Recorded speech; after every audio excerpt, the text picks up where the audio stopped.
जय गुरुदेव, जय महाकाल। और माता पार्वती कथा कहते हैं। और माता पार्वती के लिए भगवान शिव ने क्या क्या लीला की हैं उस पर थोड़ा सा एक वर्णन है। और माता पार्वती को पाने के लिए शिव जी ने अनेक लीला की हैं और कई भेषों को बदला है उन्होंने। और कई भेषों को बदले के साथ साथ में उनको अवतार के रूप में भी देखा जाता है। उनके जब अवतार की बात में आती है तो उन्होंने कई अवतार धारण किए हैं और कई लीला की हैं। तो माता पार्वती को रिझाने के लिए, माता पार्वती को प्राप्त करने के लिए भगवान शिव ने क्या क्या लीला की हैं तो उसमें शिव महापुराण के माध्यम से ही थोड़ा सा जानते हैं और समझते हैं। 33वां अध्याय, शिव जी का ब्रह्मचारी अवतार वर्णन। नंदीश्वर बोले, हे सनत कुमार, अब परमात्मा शिव के परम पावन जटिल अवतार को प्रीति से सुनिए। जब दक्ष पुत्री सती अपने पिता से अपमानित हो उन्हीं के यज्ञ में शरीर त्याग कर हिमालय के घर मैना से उत्पन्न हुई, तब सखियों के साथ वन में जाकर विहार करने लगीं और शंकर जी को पति रूप में पाने के लिए पवित्र तप करने लगीं। फिर तो नाना लीला विशारद शंकर जी ने उनके तप की परीक्षा के लिए वहाँ जहाँ पार्वती तप कर रही थी वहाँ सप्तऋषियों को भेजा।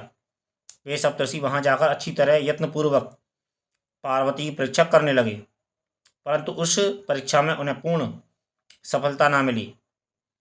वे शिव जी के पास लौटे, उन्हें नमस्कार कर सारा वृत्तांत कहे और उनकी आज्ञा से स्वर्गलोक को चले गए। सप्तऋषियों के चले जाने पर उत्पत्तिकर्ता शंकर जी ने स्वयं ही पार्वती के भाव की परीक्षा करने की इच्छा की। उन्हें प्रसन्नता हुई, उन्होंने इच्छा का समन किया। जब इच्छा शांत हो गई तो उन्होंने अद्भुत से भी अद्भुत एक ब्रह्मचारी का भेष बनाया। वे एक अत्यंत वृद्ध ब्राह्मण का शरीर धारण किए भगवान शंकर उत्कंठित हो देवी को देखने के लिए उनके समीप पहुंचे। तब दंड और चर्म से युक्त शांत स्वरूप उन अद्भुत तेज वाले ब्राह्मण को जो ब्रह्मचारी वेश धारण किए वृद्ध, जटिल और कमंडलूधारी थे, अपनी ओर आते देख पार्वती ने सब सामग्री उठाकर उनकी यथोचित पूजा की। वे सादर प्रेम पूर्वक कुशल पूछी कि आप कौन हैं और कहाँ से आए हैं।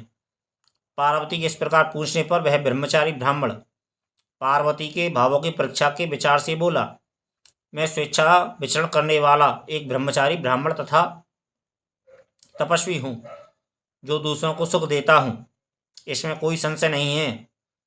ऐसा कहते हुए अपने रूप को छिपाए हुए ब्रह्मचारी वेश में भगवान शंकर पार्वती के पास जा बैठे और बोले, हे महादेवी, क्या कहूँ, कुछ कहा नहीं जाता है। बड़ा अनर्थकारी महाविकृत वृत्तांत दिखाई पड़ता है। तुम इस नवीन अवस्था में जबकि तुम सब सुंदर भोगों के साधनों से योग्य और अनेकों उपचारों द्वारा सुख की कारण हो, तब व्यर्थ ही क्यों तप कर रही हो। तुम कौन हो, किसकी पुत्री हो और किस कारण इस निर्जन वन में यह कठिन तप कर रही हो, जो कि प्रेतात्मा मुनियों से भी नहीं हो सकता। उनके इस प्रकार के वचनों को सुनकर परमेश्वरी पार्वती ने हंसकर प्रेम पूर्वक उस ब्रह्मचारी से कहा कि हे विप्र, हे ब्रह्मचारिण, हे मुने, अब मेरा सब वृत्तांत सुनो। मेरा जन्म इसी भारतवर्ष में हिमालय के ग्रह में हुआ है। इसके पूर्व में दक्ष की प्रजापति के घर में जन्मी थी और शंकर जी की पत्नी थी, परंतु जब मेरे पिता ने मेरे पति की निंदा की तो मैंने योग द्वारा अपना वह शरीर छोड़ दिया।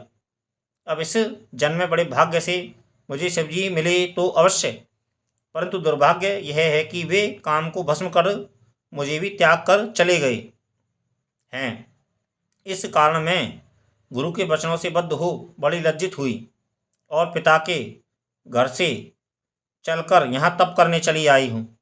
मैंने अपने मन, वचन और कर्म से शंकर जी को ही पति भाव से वर्ण किया है, इसमें कुछ भी संदेह नहीं है। यद्यपि मैं जानती हूँ कि यह वस्तु दुर्लभ है, उसका मिलना कठिन है, तथापि उत्सुकतावश मैं अपने तप में लीन हूँ। मुझे इंद्रादि देवताओं सहित विष्णु और ब्रह्मा की भी आवश्यकता नहीं है। मैं तो केवल पिनाकधारी को ही प्राप्त करना चाहती हूँ। पार्वती के इस प्रकार सुनिश्चित वचनों को सुनकर जटिल ब्रह्मचारी रुद्र ने हंसते हुए कहा, हे देवी, हे हिमालय की पुत्री, तुमने यह कैसी बुद्धि स्वीकार की है? क्या यह उचित है कि और देवता को त्याग कर तुम शिव के लिए इतना कठिन तप करो? मैं उस रुद्र को जानता हूँ।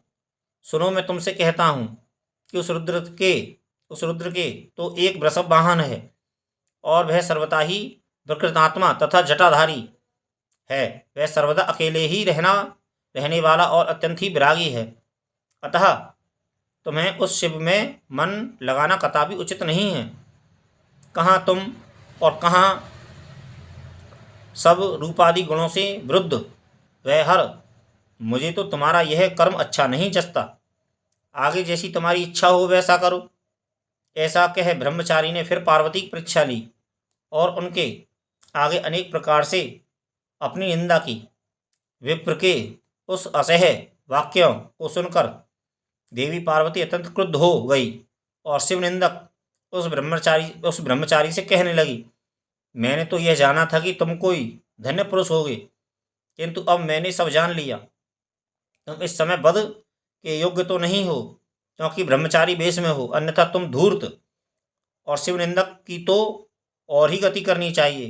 रे बहिमूर्ख, तू शिवजी को नहीं जानता। मुझे पश्चाताप है कि जो मैंने तेरी पूजा की, जो मनुष्य तत्व को न जानकर शिव की निंदा करता है, उसका जन्म संचित पुण्य नष्ट हो जाता है। शिवजी के देशी का स्पर्श करने से प्रायश्चित करना चाहिए। रे दुष्ट, तूने जो यह कहा कि मैं शंकर जी को जानता हूँ, तो तू परम प्रभु शिवजी को निश्चय ही नहीं जानता। माया से अनेक रूपधारी शंकर चाहे जैसे कैसे भी हों, किंतु वे मनोरथों को देने वाले, विकार रहित और सज्जनों के प्रिय हैं।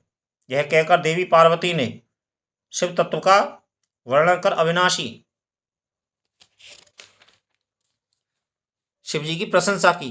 देवी की उस वाणी को सुनकर ब्रह्मचारी ब्राह्मण ज्यों ही उसका उत्तर देने को तैयार हुआ, त्यों ही श्री पार्वती ने अपनी सखी विजया से कहा कि हे सखी, यह ब्राह्मण धम फिर कुछ कहना चाहता है, अतः इसको मना करो, अन्यथा यह अवश्य ही शिवजी की निंदा करेगा। शिव निंदक को ही पाप नहीं लगता, किंतु उसके सुनने वाले को भी पाप का भागी होना पड़ता है। शिव के किंकरों को तो चाहिए कि जो शिवजी की निंदा करे उसे वे मार डालें। यदि ब्राह्मण हो तो छोड़ दें अथवा स्वयं ही उस स्थान से चले जावें। यह दुष्ट फिर शिवजी की निंदा करेगा और ब्राह्मण है इसलिए मारने के योग्य नहीं है, अतः यह सर्वथा ही त्याज्य तथा देखने योग्य है। मैं इस स्थान को छोड़कर सीधे अन्यत्र चली जाती हूँ, जिससे फिर इस मूर्ख के साथ संभाषण न हो। हे मुनीश्वर, पार्वती जी ने यह कहकर ज्यों ही चलने को अपना चरण उठाया, त्यों ही साक्षात शिवजी ने उनका हाथ पकड़ लिया। फिर पार्वती जी जिस रूप में उनका ध्यान करती थीं, वैसा ही दिव्य रूप धारण कर शिवजी ने पार्वती को दर्शन दिया और नतमुख वाली पार्वती से कहा, हे शिवे, हे अनगे, तुम कहाँ जाती हो? मैं तुमको नहीं त्याग सकता हूँ। यह तो मैंने तुम्हारी दृढ़ भक्ति की परीक्षा ली और इसलिए ब्रह्मचारी वेश बनाकर तुम्हारे पास आया हूँ। जो इच्छा हो वर मांगो, तुम्हारे लिए कुछ भी अदेय नहीं है। आज मैं तेरे तप से तेरा दास हूँ। तुम्हारी सुंदरता को देखे बिना मुझे एक एक क्षण युग के समान व्यतीत होता है। हे प्रिय, अब लज्जा त्याग दो, क्योंकि तुम मेरी सनातन से पत्नी हो जाओ। मैं तुम्हारे साथ शीघ्र कैलाश पर चलता हूँ। जब देवेश ने इस प्रकार कहा तो पार्वती अति मुदित हुई और कठिन तप का सारा दुख भूल गई और शिवजी के उस दिव्य रूप को देखकर लज्जा से नीचे मुख करके प्रेम पूर्वक प्रभु से बोली, हे देवेश, यदि आप प्रसन्न हैं और मुझ पर कृपालु हैं तो मेरे पति होइए। फिर तो शिवजी ने सबदी पार्वती का पाणी ग्रहण किया और कैलाश की यात्रा की। इस प्रकार शिव के ब्रह्मचारी अवतार का मैंने आपसे वर्णन किया। जो इस पाप रहित उत्तम कथा को सप्रेम सुनेगा वह सुखी होकर उत्तम गति को प्राप्त करेगा। इस प्रकार शिवजी के 84 अवतारों की कथा समाप्त हुई। नंदीश्वर बोले, हे सनत कुमार जी, अब परमात्मा शिव के सुनट नर्तक नामक अवतार का वर्णन करता हूँ। सुनो। जब हिमाचल की पुत्री कालिका देवी पार्वती वन में जाकर शिवजी को पाने के लिए तब पवित्र तप करने लगी, तो उनके सुंदर तप से प्रसन्न हो शिवजी उनके भाव की परीक्षा करने और वर देने के लिए उनके पास उस वन में गए। वहाँ उन्होंने पार्वती को अपना स्वरूप दिखाकर वर मांगने के लिए कहा। उनके ऐसा कहने और उनके उत्तम रूप को देखकर वे हर्षित हो प्रणाम कर बोली, हे देवेश, यदि आप प्रसन्न हैं और मुझे वर देना चाहते हैं तो हे ईशान, आप मुझ पर कृपा कर मेरे पति होइए। हे प्रभु, आपकी आज्ञा से अब मैं अपने पिता के घर जाती हूँ। आप भी मेरे पिता के पास जाइए और अपने शुभ यश को कहकर उनसे मुझे मांगिए, जिससे मेरे पिता का गृहस्थ धर्म सफल होवे। और जब वह स्वीकार कर लेवे तो देवों की कार्य सिद्धि के लिए यथाविधि मेरे साथ विवाह कर लीजिएगा। इस प्रकार आप मेरा मनोरथ पूर्ण कीजिए। हे वो, आप सर्वदा विकार रहित और भक्तवत्सल नाम वाले हैं, और मैं तो सर्वदा से आपकी भक्ता हूँ। जब पार्वती ने ऐसा कहा तब शंकर जी ने तथास्तु कहकर कैलाश की यात्रा की। पार्वती अपने पिता के घर गई। पार्वती का आगमन सुन मैना और परिवार सहित हिमाचल अपनी पुत्री को पहले ही देखने गए। सुस्वागत कर लाए, महोत्सव किया। मैना और हिमाचल ने ब्राह्मण आदि को बहुत सा दान दिया। वेद ध्वनि पूर्वक मंगलाचार कराया। जब एक दिन हिमाचल गंगा स्नान को गए थे तो इसी अवसर पर सुंदर नर्तक का भेष धारण कर शिवजी मैना के पास गए। उनके बाएं हाथ में लिंग और दाहिने हाथ में डमरू विराजमान था, तथा जो लाल वस्त्र पहने और पीठ पर गुदरी डाले थे, ऐसा नट का रूप धारण कर शिवजी बड़े आनंद के साथ मैना के आंगन में आकर अनेकों प्रकार के नृत्य और सुमनोहर गान करने लगे। वे अपने सींग और डमरू को बड़ी ध्वनि के साथ बजाते और अनेक प्रकार की मनोहर लीलाओं को करते थे, जिन्हें देखने के लिए सारे नगर के आवल वृद्ध नर नारी सहसा वहां आ गए। सबको शिवजी ने अपने मनोहर नृत्य और गान से बस में कर लिया। मैना प्रसन्न शीघ्र स्वर्ण के पात्रों में रत्नों को भरकर स्वयं ही देने चली, परंतु शिवजी ने उन रत्नों को कदापि स्वीकार न किया और भिक्षा में पार्वती को मांगा तथा फिर नाचने और गाने लगे। नट नर्तक के इन वचनों को सुन मैना क्रोधित हो उसे अपने वचनों से ताड़कर घर से निकालने लगी।